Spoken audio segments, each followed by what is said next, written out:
हम लोग शुरू करते हैं आज केटीजी। क्या शुरू करते हैं? केटीजी।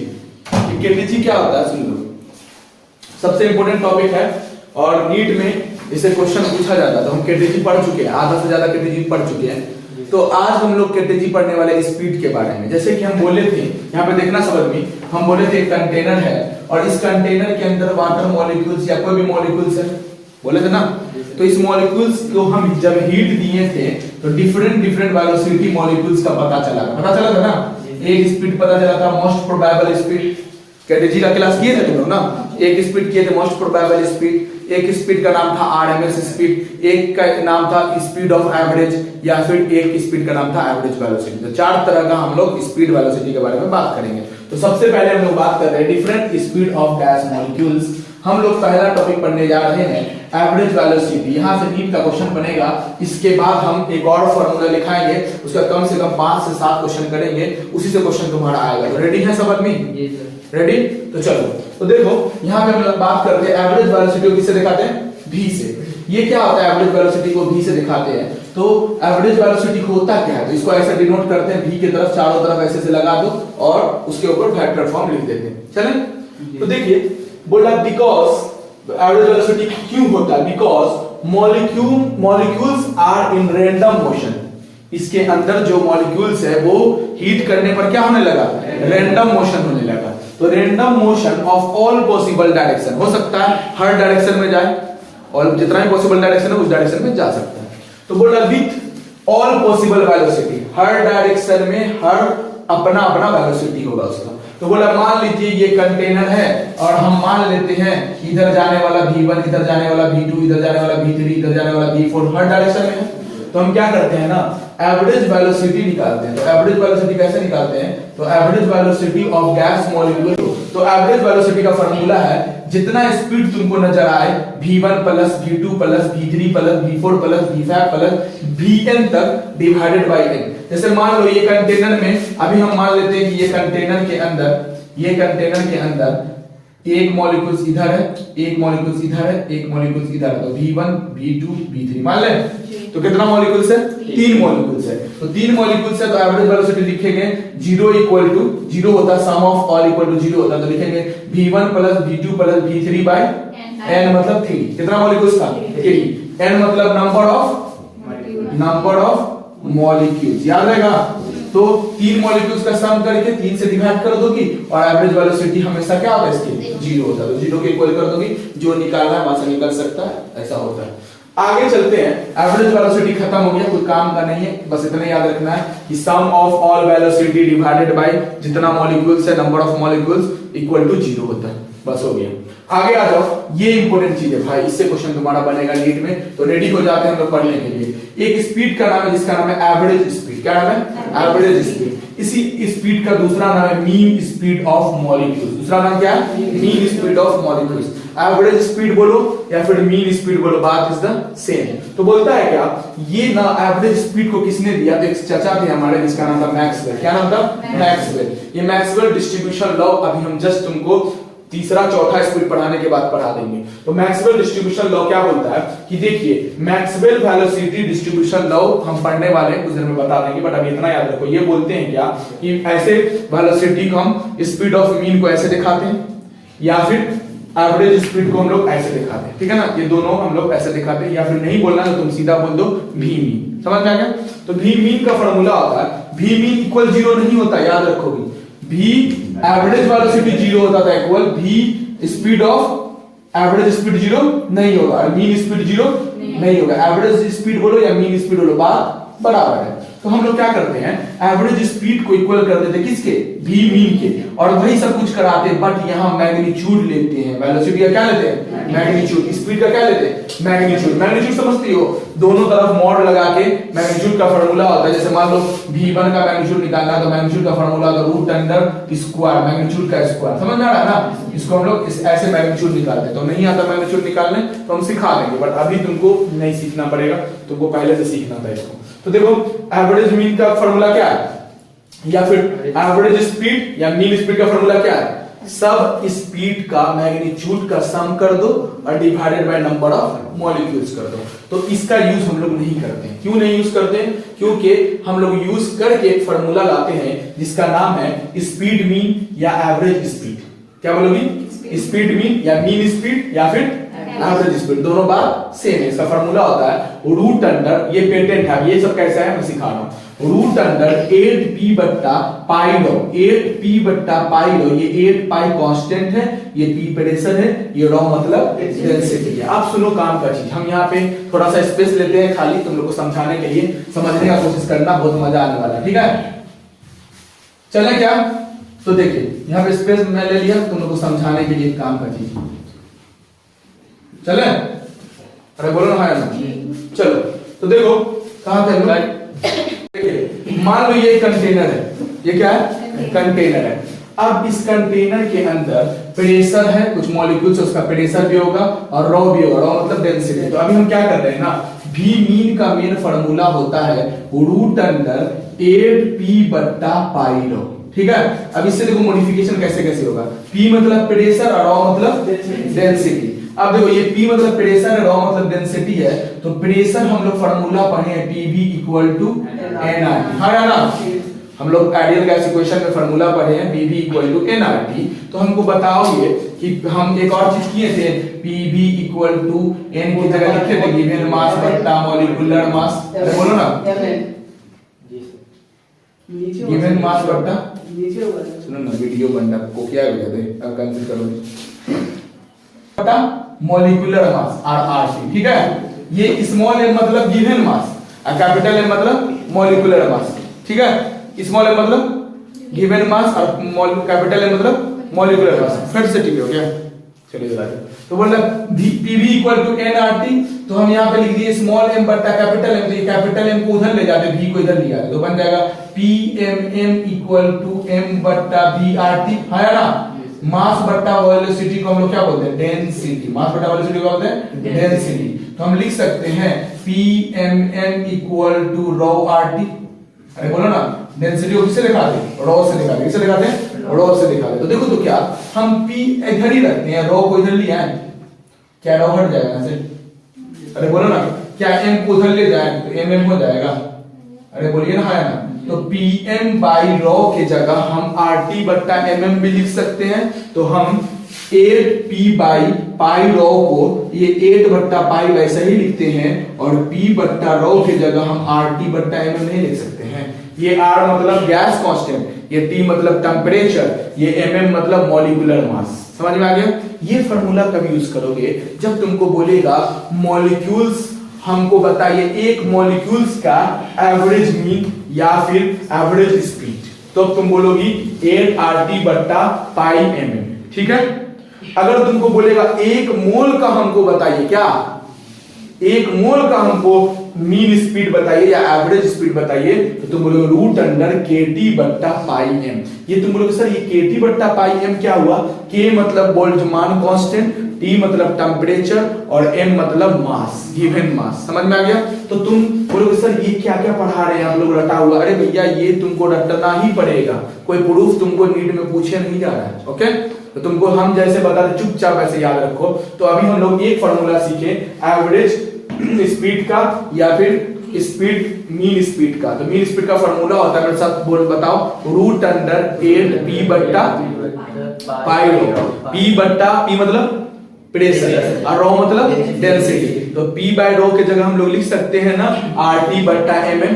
R मतलब गैस कांस्टेंट, ये फिक्स होता है, तुम लोग को पता है। T मतलब नहीं पता है तो लेक्चर पीछे का देख लेना, नया लेक्चर में सब कुछ हम बता रहे हैं। T मतलब टेम्परेचर और mm मतलब मॉलिक्यूलर मास। ये कब लगाओगी?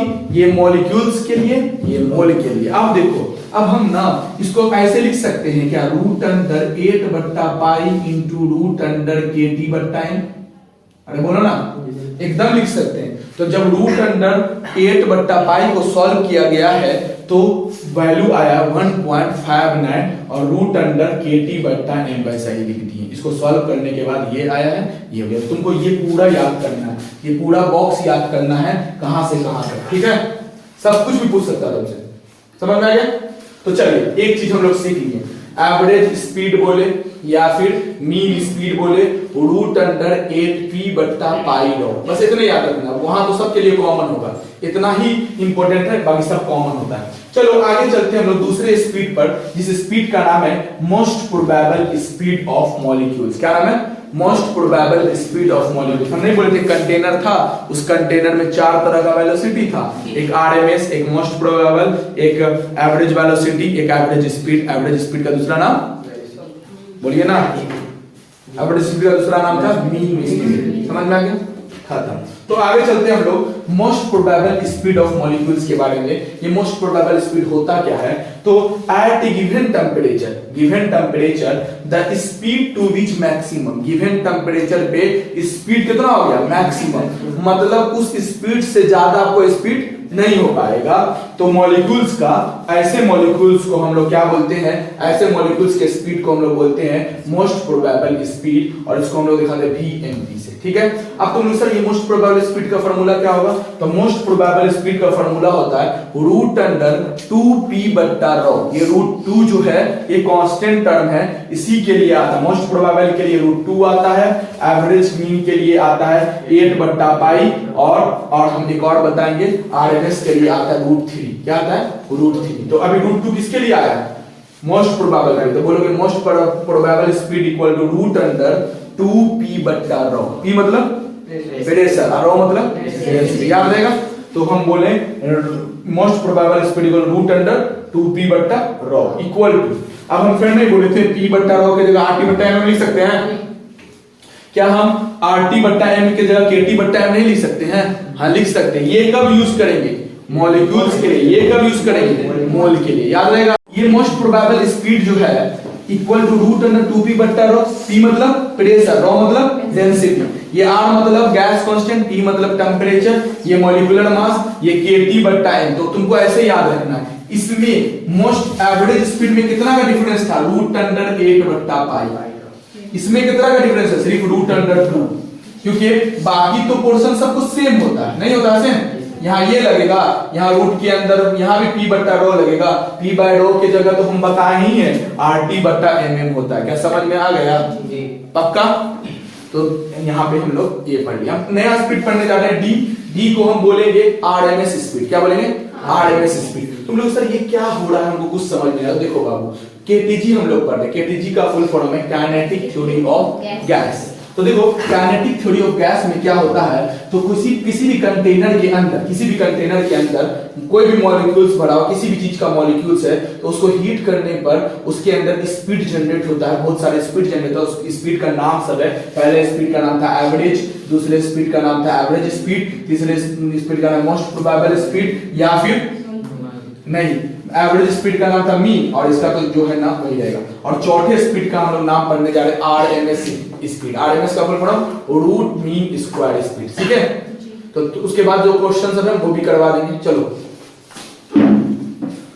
आरएमएस स्पीड क्या पढ़ने जा रहे हैं? RMS speed. आरएमएस स्पीड मतलब रूट मीन स्क्वायर स्पीड, ये स्पीड का नाम है। ये रूट मीन स्क्वायर स्पीड में क्या होता है? VRMS equal to root under 3p बट्टा रॉ। p मतलब प्रेशर, रॉ मतलब डेंसिटी। तो बोल रहा है यहां क्या चीज का डिफरेंस? रूट 3। मीन में, मीन वेलोसिटी में क्या चीज का डिफरेंस? मीन स्पीड में क्या चीज का डिफरेंस? स्पीड ऑफ मीन में क्या चीज का डिफरेंस? रूट 2।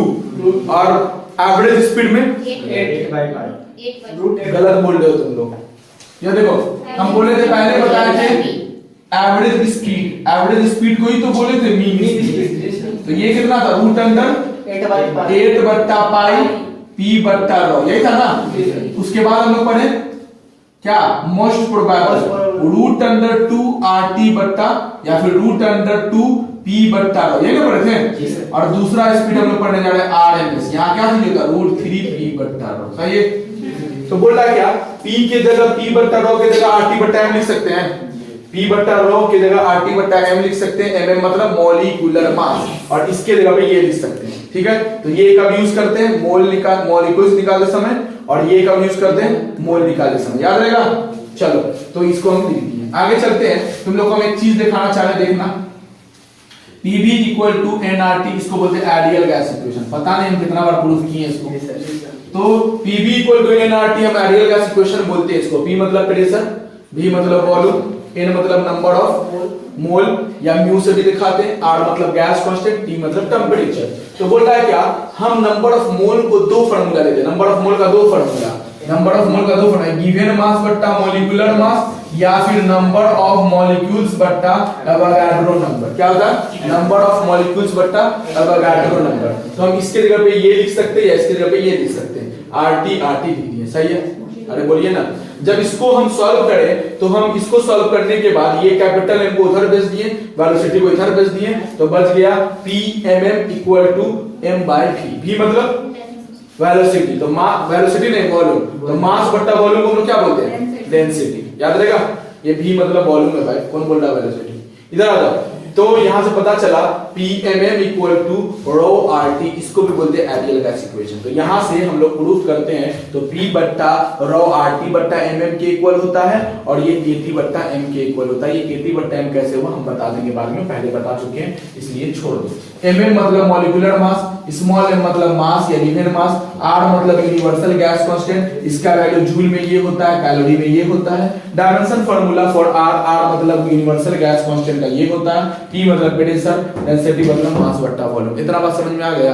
तुमको घर पे जाके ये सब याद करना पड़ेगा, रखना पड़ेगा, तभी तुम खेल पाओगे, नहीं तो नहीं खेल पाओगे। तो चलो अब हम लोग शुरू करने जा रहे हैं बहुत इंपॉर्टेंट चीज, नीट का क्वेश्चन। तो लिखो नोट, NOT नोट, नीट का क्वेश्चन नहीं है, कांसेप्ट है।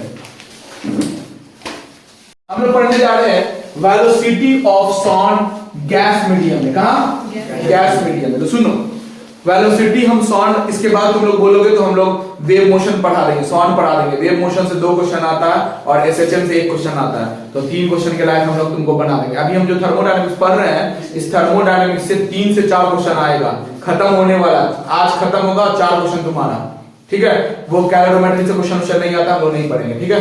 कैलोरीमेट्री से क्वेश्चन वगैरह नहीं आता। आ जाओ इधर आ जाओ, हम लोग पढ़ने जा रहे हैं वेलोसिटी ऑफ साउंड। तो वेलोसिटी ऑफ साउंड का फार्मूला आता है रूट अंडर गामा p बट्टा रो। ये गामा होता है Young's modulus of elasticity, Young मतलब y मतलब यंग्स मॉडुलस ऑफ इलास्टिसिटी। हम फ्लूइड डायनामिक्स में पढ़ाएंगे तो बता देंगे, बट अभी इतना याद रखो कि velocity of sound in gas medium में क्या होता है, गामा p बट्टा रो।